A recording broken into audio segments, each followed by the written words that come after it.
எப்போதும் காரியங்களை சிந்தித்து நடப்பவன். இரண்டாவது மீன் சமயோஜித புத்தியுடன் எப்போதும் மகிழ்ச்சியாக உள்ளவன். மூன்றாவதாக உள்ள மீன் விதியை மட்டும் நம்பியது.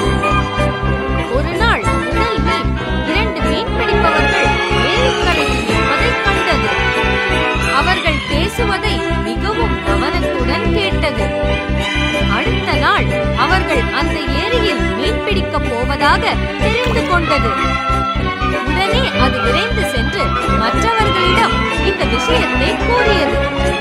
இனி அங்கிருந்து போவதுதான் நல்லது என்றும் சொல்லியது.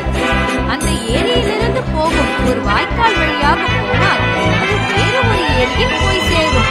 நாம் அங்கு பாதுகாப்பாக இருக்கலாம் என்று யோசனை சொல்லியது.